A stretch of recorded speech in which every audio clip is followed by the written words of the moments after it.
మోకాలు నొప్పుతో అలా బాధపడుతూనే ఉంది. ఇప్పుడు నేను చేసిన పాపకర్మ పోవాలి కదూ. ఇప్పుడు ఆ పాపకర్మ పోవాలంటే నాకు కూడా మోకాలు అలాగే నెప్పెట్టాలి. నాకు కూడా మోకాలు అలాగే నెప్పెట్టి నేను బ్రతికున్నంతకాలం నా మోకాళ్ళు నాకు నెప్పెడుతుంటే నేను చేసిన పాపకర్మ క్షయం అవుతుంది. కాబట్టి ఇప్పుడు ఈశ్వరుడు ఏం చేయాలి? ఈ శరీరాన్ని ఇచ్చి దీని మోకాళ్లకు నిప్పెట్టాలి. ఈ మోకాళ్ళకి నిప్పు వచ్చింది అనుకోండి, నేను ఒక రకంగా ఏం చేయాలి? చాలా సంతోషించాలి. ఎందుకని? నా పాపం పోతోంది కాదు. నేను మీతో మరి యథార్థం మీరు నన్ను కర్మ పునర్జన్మ గురించి మాట్లాడు అంటే ఇది తప్ప ఇంకేం మాట్లాడండి. నేను గత జన్మలో చేసినటువంటి పాపం ఉంది, అది పోవాలి. పోవాలి అంటే దుఃఖం అనుభవించాలి. దుఃఖం అనుభవించాలంటే మానసికంగా అనుభవిస్తానండి అంటే కుదరదది. అది శరీరానికి బాధ కలగాలి. అందుకని దీన్ని ఇవ్వాలి. ఇప్పుడు ఏమవుతుంది? దీనికి కొన్నాళ్ళు బాగుంటుంది, కొన్నాళ్ళు పోయాక నొప్పులు వచ్చిన తర్వాత ఇక కూర్చోవడం కష్టం, లేవడం కష్టం, అన్నీ బాధలే. ఇప్పుడు ఏమైంది? గతంలో చేసిన పాపం పోతోంది. గతంలో చేసినటువంటి పుణ్యకర్మ ఉంది. ఏదో ఒక అతిథిని పరమ ఆదరంతో ఆదరించి పట్టెడన్నం పెట్టాను కాబట్టి నాకు ఆకలితో ఉండవలసిన అవసరం లేకుండా పాత్రత కలిగిన మహాపురుషుడికి ఒకడికి అన్నం పెట్టా. నా జీవితంలో ఎప్పుడూ నేను ఆకలితో ఉండవలసిన సందర్భం ఏర్పడకూడదు. నాకు ఆకలి వెయ్యగానే ఎవరో ఒకళ్ళు, ఓ కోటేశ్వరారు మీరు ప్రయాణం చేస్తున్నారు ఏంటండి అని నేను తెచ్చుకున్న పలహారం మరిచిపోయినా, ఒకవేళ ఎక్కడో అయ్యా చాలా సంతోషం మిమ్మల్ని చూద్దాం అనుకుంటున్నాను, ఇవాళ మీరు కనపడ్డారని ఆయన 2 యాపిల్ పళ్ళు తీసుకొచ్చి చేతికి ఇచ్చి వెళ్ళిపోయాడు అనుకోండి, నాకు ఆకలి వెయ్యకుండా గత జన్మలలో నేను చేసుకున్నటువంటి పుణ్య ఫలితము ఈనాడు సఫలీకృతమై నాకు 2 యాపిల్ పళ్ళ రూపంలో ఎవరో వచ్చి ఇస్తే ఆకలి తీర్చుకోవడానికి సాధనమైంది. అంటే పుణ్యం పోయింది, చేసిన పుణ్యం పోయింది. 2 యాపిల్ పళ్ళు వచ్చాయి, మోకాళ్ళ నొప్పులు వచ్చాయి, పాపం పోయింది. ఈ చిజ్జడ గ్రంథిగా ఈ శరీరం వచ్చింది అంటే కేవలము సంతోషపడిపోవడానికే కాదు, ఇది పాపపుణ్యములు క్షయమైపోవడానికి పనికొస్తోంది. అందుకే మీరు గమనించి ఉంటే కష్టాలు వస్తున్నాయి అంటే అమ్మయ్య నా పాపాలు పోతున్నాయి అంటారు మహాత్ములు. చంద్రశేఖరేంద్ర సరస్వతి మహాస్వామి వారి గురించి నేను అస్తమానం చెప్పక్కర్లేదు. వారు కారణజన్ములు, మహాపురుషులు, అపర శంకరావతారులు. పరమశివుడే ఈ భూమి మీద మళ్ళీ నడయాడాడు. పరమశివుడే శంకరాచార్యులు వారిగా వచ్చాడు. నమక్కపర్దిని చవ్యుక్త కేశాయ చ. ఇంత జటాజూట ఉన్న పరమశివుడు బోడిగుండుతో శంకరాచార్యుల వారిగా వచ్చాడు. ఆ శంకరాచార్యుల వారే చంద్రశేఖరేంద్ర సరస్వతి మహాస్వామిగా వచ్చారు. ఆ చంద్రశేఖరేంద్ర సరస్వతి మహాస్వామి వారికి పూర్వాశ్రమంలో ఒక తోబుట్టు ఉండేది. ఆవిడ పేరు లలితాదేవి. ఆవిడ ఎన్ని కష్టాలు పడ్డారో తినడానికి కూడా ఉండేది కాదు. వారి అంతేవాసులు ఒకనాడు వచ్చి అన్నారు, హే బ్రహ్మన్, మీరింతటి మహాత్ములు, మీకు పూర్వాశ్రమంలో చెల్లెలు అంటే సన్యాసాశ్రమం స్వీకరించడానికి ముందు కదు తోబుట్టువులన్న మాట అన్వయం అవుతుంది. ఆవిడంత దరిద్రంలో ఉన్నారు, మేమందరం కలిసి కొంత ద్రవ్యాన్ని ఇస్తాం, ఆవిడ సంతోషంగా ఉంటారన్నారు. స్వామి కాసేపు కళ్ళు మూసుకుని తెరిచి అన్నారు, ఈ జన్మలో అనుభవించేనివ్వండి పాపకర్మ, ఎందుకు పొడిగిస్తారు అన్నారు. ఎంత వేదాంతం వంట పట్టిన వ్యక్తి అంటే గత జన్మలలో చేసుకున్నటువంటి పాపం ఈ జన్మలో క్షయం అయిపోతుంది. అది ఏదో ఒక బాధ రూపంలో వెళ్ళిపోతుంది. దానికి అవశ్యమనుభోక్తవ్యం కృతం కర్మ శుభాశుభం. నువ్వు చేసిన శుభమైతే సుఖరూపంలో అనుభవించాలి, నువ్వు చేసినది పాపమైతే దుఃఖ రూపంలో అనుభవించాలి. ఎవడు చేశాడో వాడు అనుభవించాలి తప్ప అక్కడ వకాల్తాలు ఉండవు. నా బదులు వీడు అనుభవిస్తాడండి అనడానికి ఉండదు. ఎవడు జీవుడు చేశాడో వాడే అనుభవించి తీరాలి. ఇదొక్కటి వంట పట్టిందనుకోండి, ఎందుకు వచ్చిన గొడవ అన్న మాట ఒకటి వస్తుంది.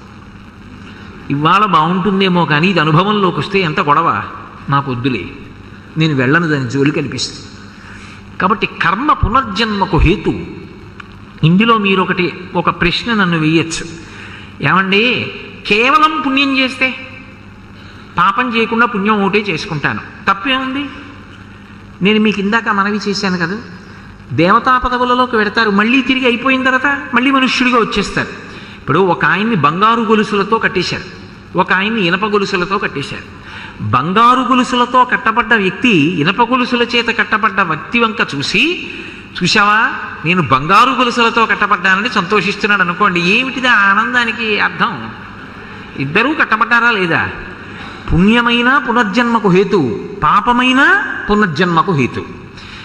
అది చేస్తే సుఖం కోసం రావాలి. చాలా పుణ్యం చేసేసాడు అనుకోండి, ఓ 50 ఏళ్ళు దేవతా పదవిలో కూర్చోబెట్టారు అనుకోండి, అయిపోయింది అంతే. స్వామి నాకు ఆ పుణ్యం కావాలన్నాడు అనుకోండి, పుణ్యం కావాలి అంటే దాన్ని ఫలితంగా సుఖ రూపంలో అనుభవింపచేసేస్తాడు, పాపానికి దుఃఖ రూపంలో అనుభవాన్ని ఇచ్చేస్తాడు. ఇందులో ఒక్క విషయాన్ని మీరు బాగా జాగ్రత్తగా గమనించవలసి ఉంటుంది. ఇందులో మనుష్యునకు తాను చేసుకున్నటువంటి కర్మ కానీ, ఇప్పుడు అది అనుభవంలోకి వస్తున్నటువంటి విధానం కానీ వాడికి ఎప్పుడూ అవగాహన ఉండదు. నాకు అన్నీ తెలుసు అనుకుంటాడు, కానీ నేను గతంలో ఏ పాపం చేశాను, ఏ పుణ్యం చేశాను, ఏ పాపం ఇప్పుడు తరువుకొస్తోంది, ఏ పుణ్యం తరువుకొస్తోంది, నేను ఏ రోజు దుఃఖపడతాను, నేను ఏ రోజు సుఖపడతాను, అనుకోకుండా కష్టం ఏ రూపంలో రాబోతోంది, ఇది నాకు తెలియదు. ఎవరికి తెలుస్తుంది? భగవంతుడికొక్కడికే తెలుసు. అందుకే జన్మ రెండిటి మధ్య నొక్కబడుతుంది. ఏ రెండిటి మధ్య నొక్కబడుతుంది అంటే, కాలము అనబడేటటువంటి ప్రవాహంలో అటు భగవంతుడు ఇటు చేసుకున్న కర్మ కలిపి నొక్కుతాయి. నొక్కినప్పుడు సుఖాన్నో దుఃఖాన్నో అనుభవిస్తూ ఉంటాడు. ఇద్దరు కలిసి గట్టిగా నొక్కారనుకోండి, ఊపిరి ఆడటం లేదంటే వదిలేరనుకోండి, అమ్మయ్య అనుకునే లోపల మళ్ళీ నొక్కుతున్నారనుకోండి, ఎలా ఉంటుందో ఈశ్వరుడు కర్మ రెండూ కలిపి నొక్కడం అలా ఉంటుంది. ఇది కాలమునందు జరుగుతూ ఉంటుంది. అందుకే వ్యాసుడు దేవీ భాగవతం చేస్తూ కాలోహి బలవాన్ కర్త సతతం సుఖ దుఃఖయో నరాణం పరతంత్రాణం పుణ్యపాపానుయోగత అంటాడు. నరుడు పరతంత్రుడు. ఇన్ని తెలుసు అన్నవాడికి అసలు రేపు పరమేశ్వరుడు నాకు దేన్ని ఫలితంగా ఇవ్వాలనుకుంటున్నాడు తెలియదు. ఈశ్వరుడు దేన్ని ఫలితంగా ఇద్దామనుకుంటున్నాడు ఇంకొక 10 నిమిషాల్లో తెలియదు. తెలిస్తే ఇంకంతకన్నా గొప్ప విషయం ఏముందండి లోకంలో? స్నానానికి వెడుతున్నాను అనుకుని పెడతాడు. స్నానానికి వెడుతున్నానండి అన్నవాడికి అలవాటు లేని కొత్త ప్రదేశం కాదు, కొత్త ఊరు వచ్చాడు, పై గడప ఠంగున తల మీద తగులుతుంది. ఇప్పుడు ఈశ్వరుడు వాడికి ఇంకొక 2 నిమిషాల్లో అంత దెబ్బ తగిలి తల బాధపడేటట్టుగా వాడు గత జన్మలలో చేసుకున్న పాపము యొక్క ఫలితాన్ని అనుభవింపజేయబోతున్నాడు. తెలుసా? తెలీదు. ఇంకొక అరగంటకి ఏదో గొప్ప శుభవార్త వినబోతున్నాడు, ఈ తలపోటు మరిచిపోయి అంత సంతోషపడబోతున్నాడు. తెలుసా? తెలీదు. పరతంత్రుడు. ఎవరు ఆడిస్తారు? ఈశ్వరుడు ఒక్కడే సర్వజ్ఞుడు, ఆయనకొక్కడికి తెలుసు. ఇన్ని కోట్ల జీవుల యొక్క పాపపుణ్యములన్నిటినీ కూడా ఎక్కడ చిన్న పొరపాటు లేకుండా ఆయన లెక్క కట్టుకుంటూ ఉంటాడు. ఎలా లెక్క కడతాడు? ఎక్కడో కూర్చుని అనుకోకండి, చిత్రగుప్తుడు అంటాను చూసారా, ఆయన ఎక్కడో యమధర్మరాజు గారి పక్కన కూర్చుని ఉండడు, ఇక్కడే ఊపిరి రూపంలో కూర్చుని గుప్తంగా ఖాతా రాసుకుంటూ ఉంటాడు. అందుకే చిత్రగుప్తుడు అంటే ఎవరో కాదు, భగవంతుడే. అందుకే కాంచీపురంలో చిత్రగుప్తుడికి దేవాలయం ఉంది ఇప్పటికీ. భగవానుడు కాలరూపంలో ఉండి, అందుకే భగవద్గీతలో కాల కలయతామహం అంటాడు. నేను కాలం రూపంలో ఉండి లెక్కలు కట్టుకుంటున్నానంటాడు. ఏ లెక్కలు? 2 లెక్కలు కడతాడు. ఏ శరీరంలో ఏ జీవుడు ఎంతకాలం ఉండాలి? ఈ శరీరం ఉంది, ఇందులో ఈ జీవుడు ఉన్నాడు.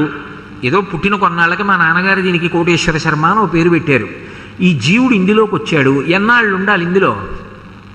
ఎవ్వరికీ తెలియదు, ఒక్క ఆయనకే తెలుసు. ఆయన ఇక్కడే కూర్చుని గుప్తంగా లెక్కెడుతూ ఉంటాడు. ఊపిరిల రూపంలో ఇస్తాడు ఆయుర్దాయాన్ని. అందుకే